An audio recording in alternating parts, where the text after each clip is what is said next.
आणि आता बातमी संभाजी भिडेंची। संभाजी भिडेंनी पुन्हा एकदा वादग्रस्त वक्तव्य करत वादाची मालिका कायम ठेवली। सर्वधर्म समभाव म्हणजे नपुंसकपणा असल्याचं भिडे म्हणाले। तसंच त्यांनी आंब्याच्या वक्तव्याचाही पुनरुच्चार केलाय। कायम आपल्या वादग्रस्त वक्तव्यांनी वाद निर्माण करणाऱ्या संभाजी भिडे यांनी पुन्हा वायफळ बडबड केली। नाशिकमध्ये व्याख्यान देताना भिडे यांनी वादाची मालिका कायम ठेवत सर्वधर्म समभाव म्हणजे नपुंसकपणा असं म्हटलंय।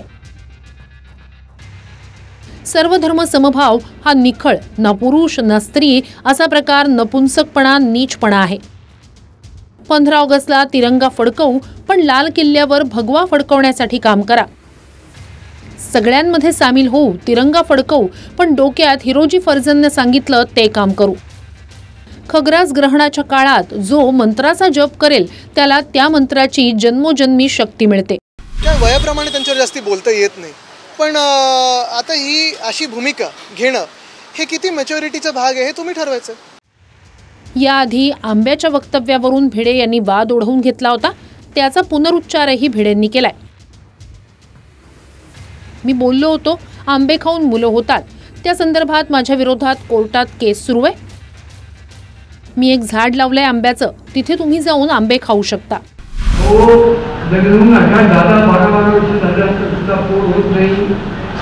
अशा स्त्री पुरुषांनी पती पत्नी ते फळ खाती निश्चित पोट दोन आंबे आणून माझ्या शेतात मी लावली।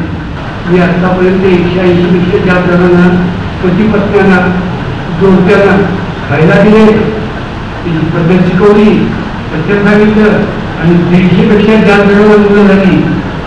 त्यांना मुलगा असेल मुलगा आपण त्यांचे ताकद देणार तो आंबा आहे। आंब्याच्या वक्तव्यावरून शिंदेचे मंत्री सरनाईक यांनीही त्यांच्याच भाषेत टोला लगावला। मी आज सीझन नसताना सुद्धा भरपूर सकाळी आंबे खाल्लेत। कधी कोरोना झालेल्यांना भिडे शिव्या देतात तर कधी हिंदूंनाच महामूर्ख म्हणतात। अनेकदा टीकेचा भडीमार होऊनही संभाजी भिडे मात्र आपल्या वक्तव्यांना लगाम देताना दिसत नाहीत। नाशिकहून चंदन पुजाधिकारीसह ब्युरो रिपोर्ट TV9 मराठी।